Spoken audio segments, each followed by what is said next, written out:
I'd like to talk a little bit about VO2 max because this is a term that gets thrown around a lot by runners and coaches, but I don't think people have an idea of what this actually is. We're also going to talk a little bit about lactate threshold and what that is. So this x-axis here is going to be speed in meters per minute. So 200 meters per minute would be around would be an 8-minute mile, and then as we move to the right, we get progressively faster. The y-axis here is VO2.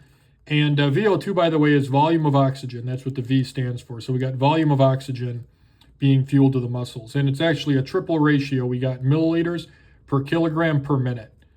Now, let's say that you have a runner who, if they want to run at a speed of 200 meters per second, they're going to have a VO2 of 40. And then at 225, let's say it goes up to 45. Then at 250, let's say it goes up to 50, and so on. So typically VO2 is going to be linear like this.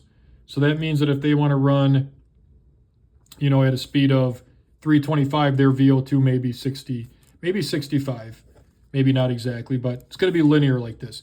Then let's say you got another runner who, to run at a speed of 200 meters per second, they're going to use a VO2 of 45, and then theirs is also going to go up at a linear rate.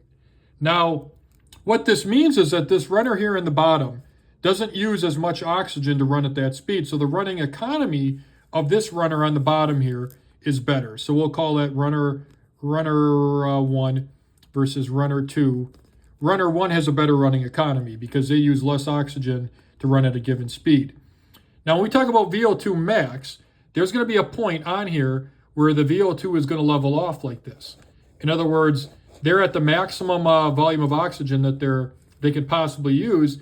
And then to run, they can still run longer than that at that speed, but they just can't use any more oxygen. They've hit their VO2 max. So let's say runner 1 and 2 hit the VO2 max at exactly the same speed down here. Now, with VO2 max, you can run at your VO2 max speed for around 11 minutes.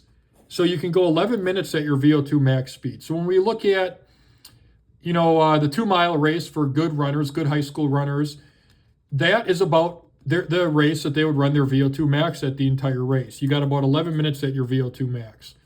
Now, runner 2, even though it has a worse running economy, runner 2 actually has a higher VO2 max. But as you can see, runner 1 would have the potential to improve their VO2 max more than runner 2 would. But runner 2 actually has a higher VO2 max, but they're not necessarily running any faster. So it takes a lot more than a high VO2 max to be a good runner, but it is a good indicator. When we talk about lactate threshold, the curve looks more like this.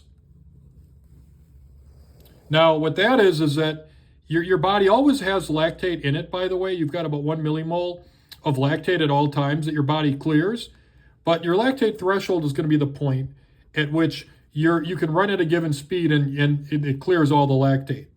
So then there becomes a point when all of a sudden it's not clearing all the lactate and the amount of lactate accumulating in the blood goes up.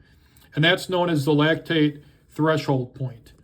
Lactate threshold point is a point at which the lactate starts to accumulate.